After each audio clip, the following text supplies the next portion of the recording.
Good morning, everybody. This is Deb Hughes on joining me on the steps of recovery. Can you join me there today? This is a great day. It's the day before Christmas, and I love this holiday because it keeps me remembering about my Jesus and what he has done for me. Here I am, a recovering addict and who had no idea of God and his wonderful grace and mercy. I only knew of him. I just knew of him. So I'm walking down this road from powerlessness to some power. Okay. Cause see, when we come into these rooms of recovery, they tell us that that we became powerless. And that's my first step. I became powerless and that my life had become unmanageable. But now today, I want to talk about step two. Step two, came to believe that a power greater than me could restore me to sanity. Now, when I talk about that power, because I'm going to read some stuff that I wrote in a step years ago, and it was like so powerful to me because it brought out some stuff that I had totally forgotten about. But when you think about your life and the life that we live when we are out there on those streets, and when we come in and we surrender to a God that's greater than us, But you know what? There are two powers greater than me. There's a power and then there's a lesser power. But that lesser power, which I call Satan, the devil, the dope, the drugs, the alcohol, ways of thinking, all of those powers were greater than me because they rendered me into a situation in a state of degradation. And I had to depend on something that was supposed to be greater than this power that already had me doing everything it wanted me to do, and I was doing it all willingly. I had to rely on a power greater than him. Let me take you there, okay? Come and go with me. This was so amazing to me because it was something that I had totally forgotten about, but it also tells a whole lot. This was written in 2011, and it says, I always feel good about the second step. But when we do these steps over and over, because I do my steps every year, every time I'm getting ready to do one of my steps, I'm thinking that I don't know what I'm going to talk about, but yet and still, God gives me something to talk about because he lets me see whether I'm growing or whether I'm staying right where I was or if I'm even going backwards. I need to be writing something and seeing if my life is changing in any way because this is a program that's supposed to change my life. But it seemed necessary for me to return to my first step and my powerlessness before I can go to my second step. And I needed so much to be able to believe in a power greater than me. I could take you back to not wanting to say God, but at the same time going to say God. What else would I choose? Everybody in the room was choosing God as their higher power. Not everybody, but those that was speaking up was saying, I choose God. I want God to be my higher power. So me too. It was so much easier for me to say him because other people were saying him too. But I didn't know him. I didn't know nothing about God. Nothing. Nothing. But yet and still, I didn't have any relationship at all. I didn't have no idea who he was. None. Just God in heaven who condemns the saved. And my outlook didn't look good. It didn't look good. See, when you're brought up to believe that God either going to save you or going to destroy you, there wasn't no in between. I didn't never know about an in between. So then either he's going to save me or he's going to destroy me. Well, when I look back over my life, I was getting destroyed.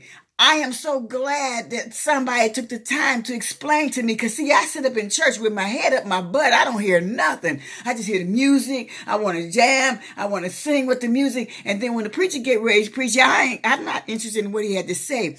But in the rooms of recovery, I'm desperate.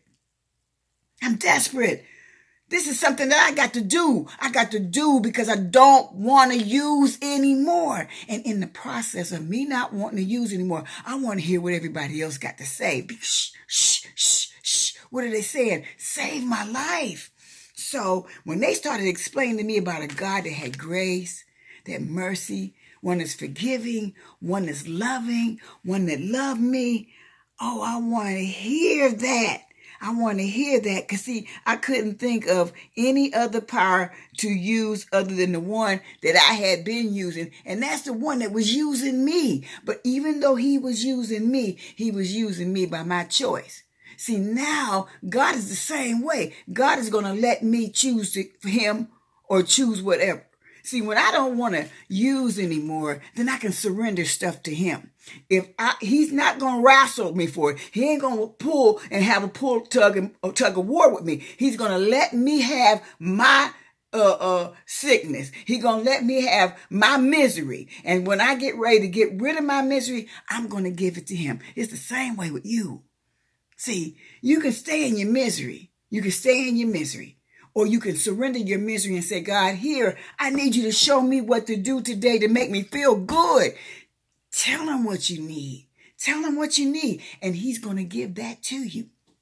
It worked for me. I'm only going to be in here telling you what works for me because other people have programs on this YouTube station. You can listen to them and hear what works for them because some of this stuff got to work for you. You see, it's real close to Christmas. And you know back when we were using for Christmas. But people used to stay in the rooms like, well, it's Christmas time and I'm thinking about what I was doing at Christmas and triggering me to make me want to get high and stuff. Well, I used every day. So every day was Christmas. So having a holiday wasn't making it any different for me, but I had made up mine. I don't want to use anymore. So if I was going to be feeling some kind of way, as we say, if I was going to feel some kind of way, I was just going to feel some kind of way, but I was not going to pick up. See, the only reason why we pick up is if we want to. That's what you told me when I came in here, that would be the only reason why I would use if I wanted to. Well, I don't want to. I didn't want to. I found myself in situations where I didn't want to. Even my first Christmas, we end up in Alabama at my sister's house. I'm going to cook the turkey. I'm going to cook a whole dinner without doing what I usually do when I'm cooking the dinner. Because the year before, I had fifth or something and a couple joints and everything else when I cook my dinners. This time I'm cooking without none. But everybody's gone to bed and it's late at night and I'm going through the house. I'm fixing the turkey and the dressing and everything. And something I was looking for up in the cabinet, and when I opened up the cabinet, there was a bottle of cooking sherry up in there. Made me real nervous. Because the first thing to come in your mind is that quiet voice to be trying to sneak you and telling me, what nobody gonna know. But I would know. See, one thing everybody would know, because if I take that one sip of that cooking sherry, well, I'm gonna want another sip. I'm going to want another sip, and I'm going to sip it till it's gone. And then when they come downstairs, there's going to be no dinner cooked. I'm going to be laying on the couch, probably out for the count, and everybody would know. So my thing was that is I don't want to do this. And I prayed, Lord, help me with this. And he did. I cooked that dinner that day. My first Christmas, clean and sober.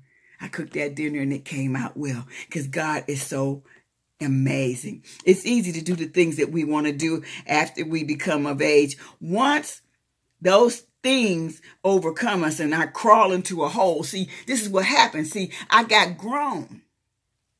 And in the process of me being grown, everything I wasn't allowed to do when I was a kid, I could do now because I can say whatever I want to say.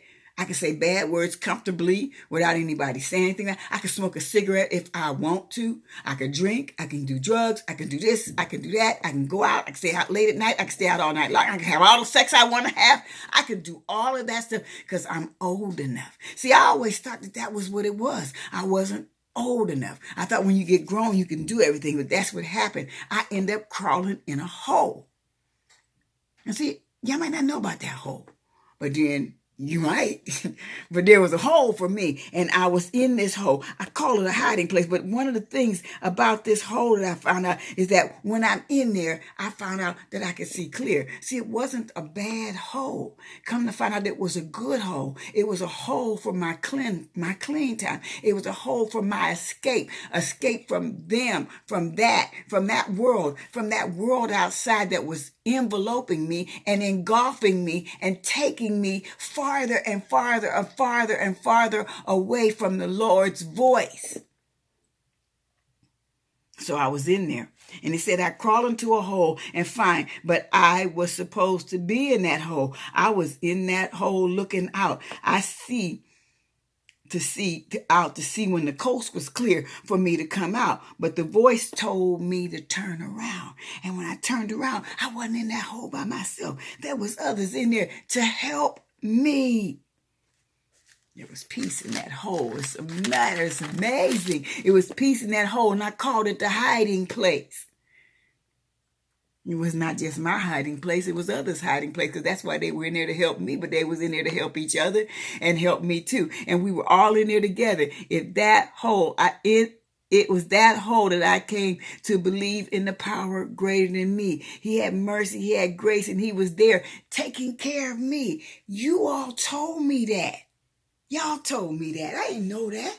I didn't know a God like that. One that could take care of me, love me just like I am. And any changes that's going to take place in me, he going to lead me into that change. That's what I like about the steps of recovery, because see, in these steps, we are going to be led into the change that we don't even know what the change is going to be. We just do the steps. We just do the steps. And as we doing the steps, change is taking place because our ideas is changing. I'm seeing things that I used to see that I didn't like, but I was liking it then. Now I see why I shouldn't like it, and this has to go. But in the place of it going, something else comes that's more peaceful, more loving, more beautiful in my life than I ever had before. That grace, that power. That power is God's power, and the same power as he is. I'm a child of the King, and because my God has power, I have power. We have power. See, one thing about being with God and being heirs to the kingdom of heaven, being heirs to the throne of grace, being his adopted children, that everything he has is ours. So if he has riches, so do we. If he has power, so do we. And therefore, Satan cannot even touch us, because he has no authority over me. I'm not worried about using again. I'm standing here with a power that's so much greater than me. All I got to do is hold on. And in that process of me holding on, he's not letting go. I asked him to hold on when I'm letting go. And he's right there. You know, I don't know what you choose as your higher power, but I'm letting you know who I choose as mine.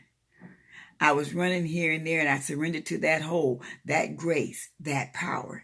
They were just like me, only they were clean and thinking better. I want to think like that. I want to have that power, and I had to do what needed to be done to get it. They didn't sound insane. They didn't act insane, and they weren't running in and out of the harm's way like I was, hoping for the best, which is the worst.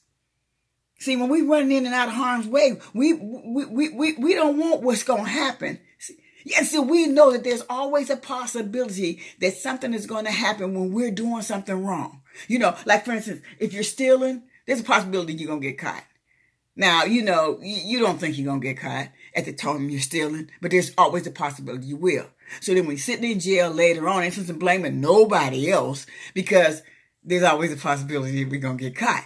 So when I'm doing something and everything else that's wrong, there's a possibility that the negative reaction is going to come to my negative actions. But they didn't act insane. They were hoping for the best, you know, and the worst that was happening.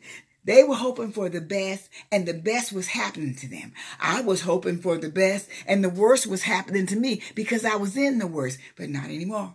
It's not what I want to do. See, now I'm sitting down, but I didn't have this clearer understanding of a second step when I did my second step in 1992.